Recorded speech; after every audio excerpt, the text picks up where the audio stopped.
Allô? Vous m'entendez bien? OK, donc c'est Martin, j'ai été présenté tout à l'heure. J'ai grandi à Québec, voilà, à Sainte-Foy, en banlieue de Québec, puis dans les années 60, je suis né en 1961.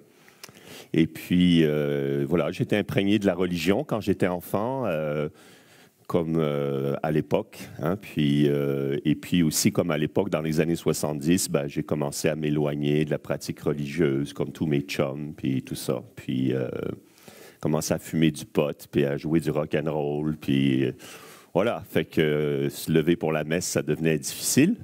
Et puis, voilà, finalement, ben, ma foi était de plus en plus intellectuelle. J'aimais beaucoup la philosophie. Et puis, sauf qu'un jour, un de mes amis m'a emmené au restaurant, puis on a pas mal bien arrosé ça. On se promène au bord des murailles de Québec, puis à 3 heures du matin, il me dit « Hey, il dit, je suis désespéré, je pense que je vais me suicider. » J'arrive pour lui dire « Ben, accroche-toi à Dieu. » Puis là, je me suis aperçu que j'avais perdu la foi. C'est comme si c'était à côté sur moi, mais que j'étais une branche qui n'avait plus de sève dedans. Ça a fait crac. Et je suis comme tombé avec lui dans une espèce de désespoir qui va durer des années de recherche. Et le ciel s'est comme fermé avec des épreuves familiales, toutes sortes de choses. Et puis j'ai eu la chance d'avoir une sœur qui, par son mari, a retrouvé le chemin de la foi, puis qui a commencé à m'inviter à des soirées de prière, etc., des choses. Et finalement, elle me dit, mais dans ma recherche philosophique et spirituelle, puis j'avais quand même été touché par Jésus quand j'étais enfant. Il y a quelque chose qui avait laissé des traces. Et puis j'ai été dans le mouvement punk, c'est-à-dire on vit comme des chauves-souris la nuit, là, puis on dort le jour, puis on fait rien, puis on est fâché contre tout le monde. Et puis je me rendais compte que j'étais dans un cul-de-sac, en fait. Et je me disais, mais il n'y a pas d'amour dans ce monde, puis il n'y a pas d'amour dans mon cœur. Fait que là, je me suis dit, si Dieu est amour, ben tu peux mettre de l'amour dans mon cœur. Fait que j'ai fait cet acte de foi, j'ai fait cette prière. Si tu existes, Dieu, comme je dis souvent, faites jamais ça parce que ça marche. Je me suis pris un tsunami d'amour du Saint-Esprit en faisant une retraite de guérison intérieure. Là, j'ai senti l'amour de Dieu qui venait cicatriser toutes ces blessures, toute cette grande déchirure qu'il y avait au fond de moi. Et comme dit Paul, ma vie aujourd'hui dans la chair, je la vis dans la foi au Fils de Dieu qui m'a aimé et s'est livré pour moi. J'ai vu que Jésus, c'est comme si j'étais en train de me noyer dans la rivière et qu'il avait plongé en donnant sa vie pour venir me sauver. J'ai été vraiment sauvé par Jésus. Et ça m'a donné le goût de lui répondre à ce don qu'il a fait pour moi par le don de ma vie. Je suis allé en France, j'ai rencontré la communauté de l'Emmanuel. Parce que vous savez, dans l'Église catholique, il y a 2 sortes de catholiques. Il y a les automatiques puis les manuels. C'est pas vrai. Et là, dans cette communauté, ils m'ont proposé de faire une école d'évangélisation.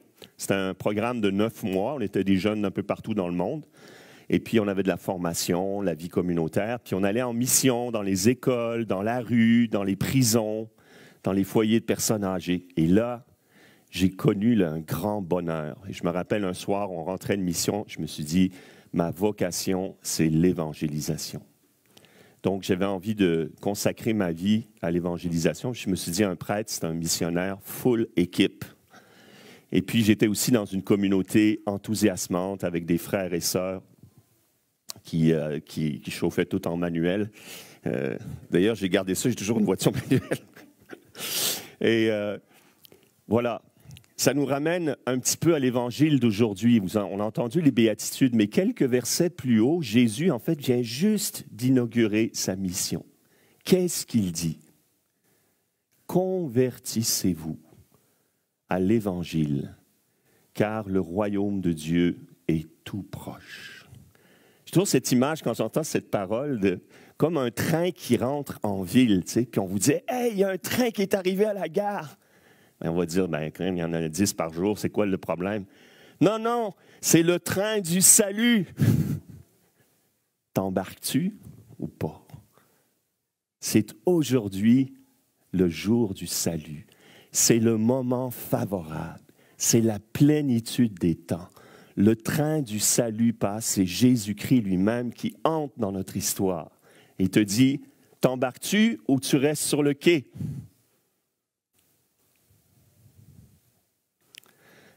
Alors, je pense qu'on est pas mal tous embarqués, hein? Et Jésus va continuer son ministère en faisant des guérisons, des exorcismes, en manifestant cette proximité du royaume. Jésus, ce n'est pas un beau parleur. Hein? Il dit ce qu'il fait ce qu'il dit. Et puis, à un moment donné, nous dit l'Évangile, il voit les foules et il gravit la montagne. Ça m'a toujours frappé, ces deux verbes-là. Il voit les foules. Et je pense qu'avec son œil humain, il voyait les foules qui venaient de Syrie, de Samarie, de Galilée, de Judée, de la Transjordanie. Mais je pense qu'avec l'œil de Dieu, puisqu'il est Dieu, il nous voyait tous. Il voyait toute l'humanité avec une grande compassion. Il voit une foule qui est belle, puisqu'on est des êtres à l'image, à la ressemblance de Dieu, mais aussi blessés par le péché et sous la loi de la condamnation. Alors, il gravit la montagne. Vous savez, tous les grands prophètes ont gravi la montagne, puis Matthieu nous le présente au fond comme le nouveau Moïse qui va recevoir la loi nouvelle. On va dire les béatitudes, c'est la loi nouvelle. Mais vous savez, c'est plus profond que ça, il me semble. Parce que la montagne, n'est-ce pas le Christ lui-même? La montagne, c'est ce qui est proche de Dieu. Jésus est vraiment homme, donc il appartient à ce monde, mais il est vraiment Dieu, donc il touche les cieux. Quand il gravit la montagne, il se montre comme vrai Dieu et vrai homme. Il nous montre le top. Et surtout, il donne à ces foules qui sont accablées et toute l'histoire de l'humanité une vision. Le royaume des cieux. Il nous ouvre le ciel. Ce ciel qui était fermé depuis le péché d'Adam et d'Ève, cette loi de la condamnation du péché et de la mort. Il va la briser par sa mort et sa résurrection. Jésus nous donne une vision. Moi, j'étais très marqué quand j'étais enfant. J'avais 7-8 ans. Et Martin Luther King a été assassiné. Et dans mon petit cœur d'enfant, j'ai vraiment vu le Christ dans cet homme. Et Martin Luther King, c'était un pasteur protestant du sud des États-Unis. Il a vu les foules des Noirs, surtout du sud des États-Unis, qui vivaient dans la ségrégation. Et il disait cette chose, il dit la Constitution américaine a dit l'égalité de tous les êtres humains, mais il dit les Noirs, c'est un chèque qu'ils n'ont jamais encaissé. Et il a lancé le mouvement civique des droits. Et par la non-violence, il a bouleversé l'Amérique. Il a vu les foules et puis il a donné une vision. Il a dit « I have a dream ». J'ai une vision pour vous d'un monde meilleur, d'un monde où les Noirs et les Blancs se donnent la main parce qu'ils sont tous fils de Dieu. Et on est dans un monde aujourd'hui qui est en panne de vision. Au Québec, le ciel s'est fermé. Moi, quand j'avais encore ma mère, je lui lisais, elle est morte à l'âge de 95 ans, je lui lisais son petit catéchisme qu'elle avait appris par cœur quand elle était à l'école. Et qu'est-ce que disait ce petit catéchisme? La première page, c'était écrit « Ce qu'il faut croire, savoir et faire pour aller au ciel ». Tout de suite, la direction était donnée. On vivait dans un monde à ciel ouvert, avec beaucoup de pauvreté, de misère, mais quelle espérance ont vécu nos ancêtres, encore une fois, dans leur simplicité de vie. Et notre monde s'est modernisé, on en avait besoin d'une grande modernisation, on avait besoin aussi que l'Église se fasse un peu tasser parce qu'elle pesait un peu trop lourd. Mais finalement, tout ça, ça a basculé dans une déchristianisation terrible. Vous savez, j'ai une jeune amie médecin dans notre paroisse. Elle me racontait qu'elle va elle travaillait dans les soins palliatifs. Elle rencontre une famille dont le père était dans ses derniers jours. Puis tout le monde était d'accord pour qu'ils reçoivent la fameuse piqûre, l'aide médicale à mourir. Après ça, elle voit le monsieur en question tout seul. Il dit, mais jamais de la vie, j'ai pas du tout envie de me faire euthanasier. Il était sous la pression de sa propre famille. Aujourd'hui, il y a une espèce de culture de mort. On est pressé de se débarrasser de ceux qui pèsent lourd. Le ciel s'est fermé. On est dans un monde matérialiste, non pas dans le sens que les gens pensent juste à l'argent, etc., mais où il n'y a plus d'espérance. Il n'y a que la chair et la matière. Voyant les foules, il gravit la montagne. Et donc l'Église est là pour donner une vision au-delà de la chair, de la matière et de la mort. Et c'est cette vision du royaume des cieux. Alors dans notre Église aujourd'hui au Québec, vous savez, on est profondément humilié, je pense. On est comme ramené à la crèche. Ça, c'est très dangereux de revenir à la crèche. Heureux les cœurs de pauvres. On est obligé de réapprendre cette pauvreté, nous les catholiques. Mais en même temps, Jésus nous ouvre le ciel. Et il cherche des hommes et des femmes de vision aujourd'hui. Une vision, c'est une idée simple reçue de Dieu qui se communique, qui enthousiasme des gens et qui les met à l'œuvre. Et cette vision se démultiplie par les gens eux-mêmes.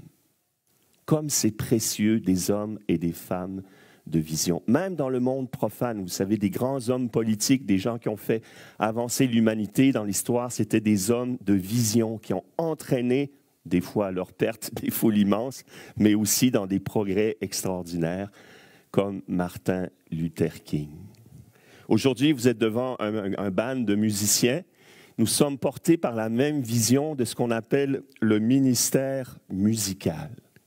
Saint Paul dit dans l'Épître aux Éphésiens, le corps du Christ, c'est-à-dire l'Église, est organisé de manière à ce que soient accomplies les tâches du ministère. Qu'est-ce que c'est un ministère? C'est un service de l'Église où Dieu donne la vie, où Dieu donne la croissance à son corps. Organisé, notre corps humain, il est organique parce qu'il y a différents organes à différents endroits, mais dans leur unité et leur cohésion, ils donnent la croissance et la santé normalement. Il en est de même de l'Église. Mais la vision de ministère musical, c'est de dire que la musique elle-même est un ministère, c'est-à-dire un lieu où Dieu agit puissamment et où l'Église doit investir des forces, de l'argent, du temps, de l'énergie, des équipements. Parce que la musique de louange, de liturgie peut ouvrir le ciel à beaucoup de Québécois. Vous savez, les Québécois aiment la musique, hein? On est un pays qui est vraiment gâté au niveau des talents. C'est incroyable le nombre d'artistes qu'on a puis qui vont dans le monde entier. Donc, cette longueur d'onde est importante pour rejoindre ces foules que Jésus voit, dont le ciel est fermé. Je regarde la musique de louange, par exemple. Un des grands avantages d'une musique de louange, c'est qu'un Québécois moyen qui ne sait plus du tout ce que c'est la liturgie, c'est du chinois pour lui, mais si on fait ça, il connaît ce langage-là. Il connaît cette vibration contemporaine. C'est un langage qui lui est accessible. Puis s'il voit des gens qui ont de la joie, il sent du fraternel, eh bien, cette louange va être un porche, va être une porte d'entrée vers l'Église, qui pourra ensuite le conduire à l'étape suivante, qui est le langage liturgique. Le premier moment de la vie de l'Église, c'est une Pentecôte. Ce n'est pas d'abord une messe, c'est les apôtres qui étaient enivrés du Saint-Esprit et qui louaient Dieu dans toutes les langues.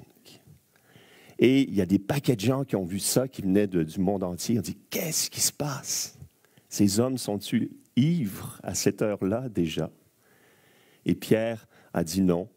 nous sommes témoins que le Christ est mort et ressuscité, et son nom est le seul par lequel nous puissions être sauvés.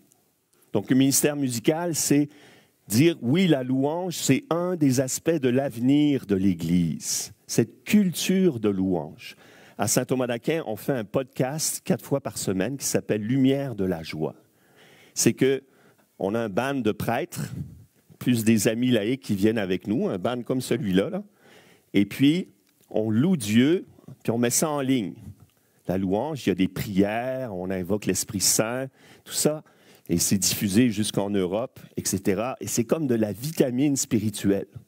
Moi-même, je le réécoute dans la journée quand j'ai des downs et que ça, je me replogue. J'ai envie de danser, louer Dieu, les paroles sont belles, j'écoute la parole de Dieu, une petite douche du Saint-Esprit, on est reparti. La louange, c'est vraiment un ressort fantastique de la vie chrétienne. Et cette culture de louange, il faut qu'elle se développe et qu'elle se diffuse dans l'Église catholique parce qu'elle est encore marginale. Mais cette louange, elle nous conduit plus loin. Quand on est renouvelé dans l'Esprit Saint, se dévoile comme les mystères sacrés. C'est comme si, moi je me rappelle quand je me suis converti, le Saint-Esprit est venu dans mon cœur. Avant, je ne voulais rien savoir de l'Église. Pour moi, c'était une institution archaïque, oppressive même, nuisible socialement. Puis là, je suis allé dans une petite église, je me rappelle, j'allais à Notre-Dame-de-Lourdes, au centre-ville de Montréal, avec toutes sortes de monde de la rue, toutes sortes de... Mais Jésus était là. Le Seigneur m'avait ouvert le cœur. J'allais à des petites messes, il n'y avait pas de band, je peux vous dire, c'était pas très vibrant. Mais Jésus est là, dans le mystère de la liturgie. Mais c'est quand même mieux si notre liturgie est belle, si elle est déployée. Moi, par exemple, un des contacts que j'ai avec les Québécois moyens aujourd'hui, ça reste quand même les funérailles. On en voit beaucoup de monde qui viennent jamais à l'église aux funérailles. Et puis, on a de la musique grégorienne, très classique.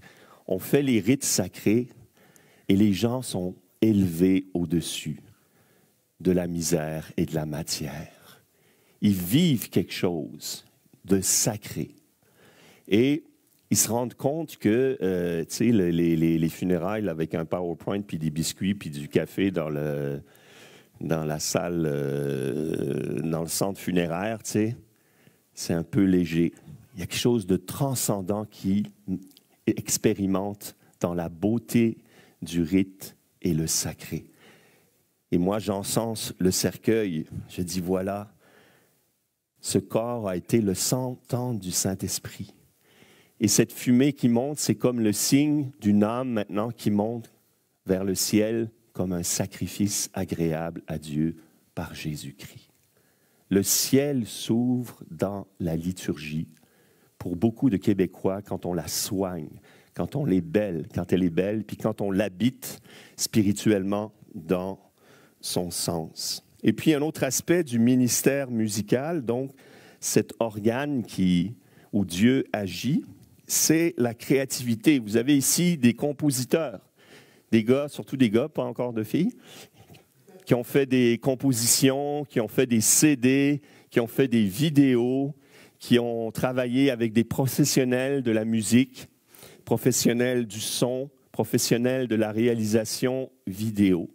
Et donc, c'est tout un effort. C'est de la musique qui n'est pas forcément directement religieuse, mais qui transmet des belles valeurs. Et c'est aussi une interface avec le monde, un dialogue avec le monde contemporain dans cette musique qui est d'un style vraiment moderne. Et tout cela fait que cette vision du ministère musical peut se développer, se déployer comme une mission. Là, vous avez des gens qui sont venus, on vous l'a dit, des 4 coins du Québec. On s'est rencontrés lors d'une retraite des artistes où on s'est aperçu qu'on était tous habités par le même feu sacré et qu'on voulait qu'il se développe. Moi, j'ai la chance d'organiser des sessions de formation pour les enfants et les adolescents pour la musique de louange et de liturgie. Ils ont 3 journées séparées dans le temps. Ils sont hauts comme 3 pommes et ils entrent dans la louange. Ils entrent dans la liturgie. Ils sont capables. Ils jouent un petit peu de tambour, de la clarinette, peu importe, du drum. Et puis, ils viennent habiter l'Église avec leur jeunesse, avec leur fraîcheur. Et même, me disait une mère de famille, mon petit garçon, il a fait rentrer la louange dans ma famille par ces moments de formation. Donc, le ministère musical, c'est aussi investir sur l'enfance et la jeunesse pour qu'ils deviennent des acteurs de la louange et de la liturgie de l'Église. Je voudrais terminer simplement en vous confiant cette mission, cette vision du ministère musical pour que le ciel s'ouvre pour plus de Québécois. Et on va faire un petit acte de foi, un petit acte de prière. On va invoquer l'Esprit Saint. Carl va nous jouer des beaux accords de guitare. De piano. Et je vous propose qu'on se mette debout puis qu'on invoque cet Esprit Saint sur nos artistes. Mais ce n'est pas juste sur eux. Eux, ils représentent une foule de gens quand certains peut-être ne font pas encore de la musique, ne savent pas qu'ils ont du talent, qu'ils ont du charisme, que Dieu donne la croissance à ce ministère musical, qu'il nous donne des formateurs, des leaders, des prophètes, des compositeurs. Esprit Saint. Je vous propose de lever la main vers eux. Et on dit Esprit, Esprit Saint en nos cœurs descend. Esprit, Esprit Saint en nos cœurs descend. Esprit, Esprit Saint.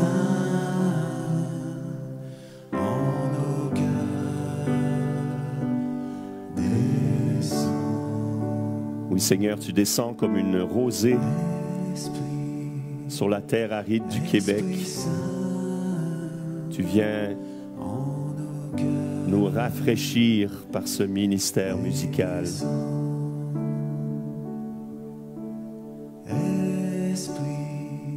Tu fais venir des pousses nouvelles, un printemps spirituel.